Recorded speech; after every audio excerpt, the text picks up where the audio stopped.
สบายดีทุกคนมื้อนี้พามาเลาะตลาดอีกแล้วทุกคน อันนี้แม่นตลาดหลัก35เนาะแขวงสะหวรรณเขต เมื่อเข้ามาในตลาดก็สิ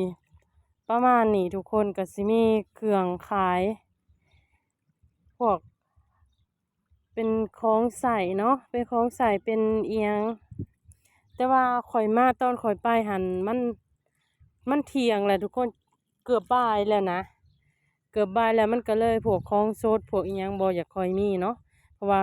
ถามเขาเจ้าว่าพวกของสดพวกอีหยังหั่นนะแม่ค้าเขาเจ้าจะมาตอนเช้าเขาเจ้าว่าแม่ค้าจะมาขายตอนเช้าเพื่อค่อยไปมันเกือบบ่ายแล้วก็เลยเขาเจ้าก็เลยกลับนำหลายแล้วสังเกตเห็นว่าแต่ละโต๊ะอีหยังหั่นนะมันก็มีหลายโต๊ะที่ว่าว่างหั่นนะทุกคนก็ยังอยู่กับบ่หลายเด็กก็มีโต๊ะว่างมีโต๊ะหยังเพราะว่าเขาเจ้าขายแต่ตอนเช้าแล้วว่าแม่ใหญ่ถามแม่ใหญ่ในตลาดแหละ เขาเจ้าขายแต่ตอนเช้าได้นั่งแล้วเขาเจ้าว่าตอนเที่ยงมาแล้วเขาเจ้ากราบน้ำพวกของสดพวกอีหยังค่ะนะพวกเป็นอันนั้นนะก็เลยพากันเลาะกะสีประมาณนี้ทุกคนตลาดอันนี้ตลาดรัก35เนาะ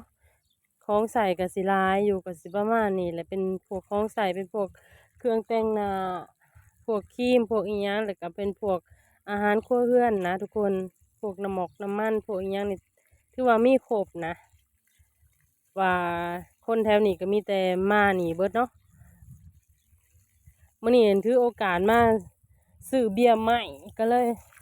ลยมาถ่ายให้ทุกคนเบิ่งพอดีว่ามันเดือนเดือน6เลยเนาะทุกคนในช่วงฤดูการปลูกต้นไม้ต้นตอกอะไรก็เลยคิดว่า ว่าอยากได้ต้นมักมีกับต้นลำไยความคิดหนนะก็เลยมา แต่ว่าหากาย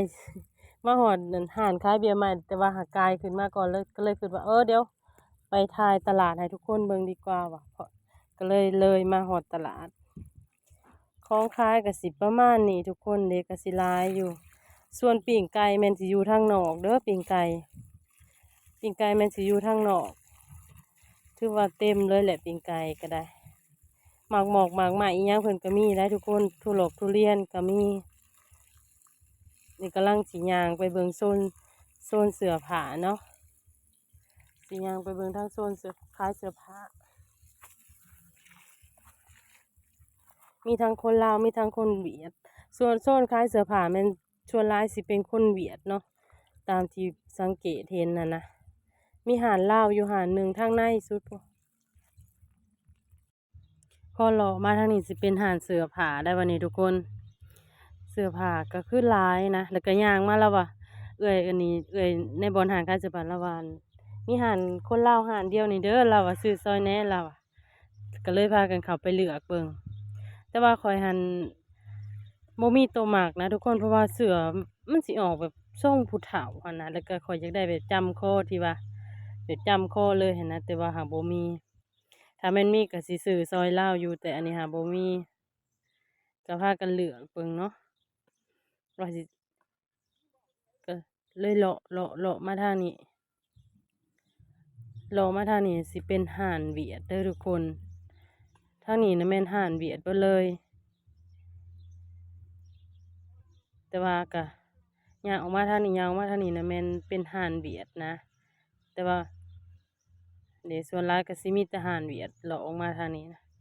แม่นห่านเวียดเบิดเลย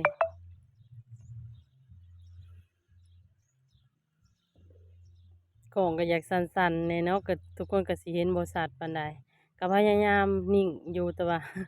เพราะว่าบ่ได้ถือขาตั้งกล้องไปนำหั้นนะบ่ได้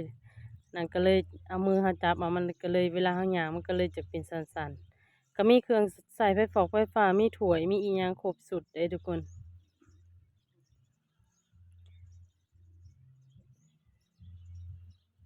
อาหารเครื่องสำอางในนี้ก็ครบทุกอย่างนะมีเบิดทุกสิ่งทุกอย่าง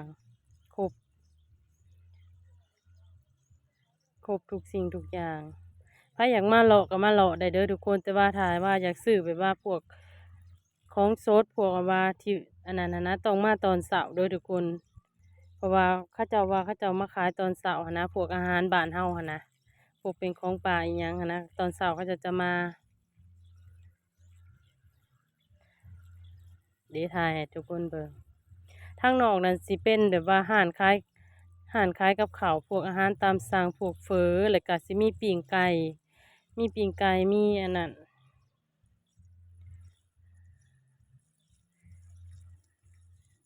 เดี๋ยวเพิ่นก็สิย่างขายแบบนี้เลยได้ทุกคนแต่ข้อยว่าโอ้มันบ่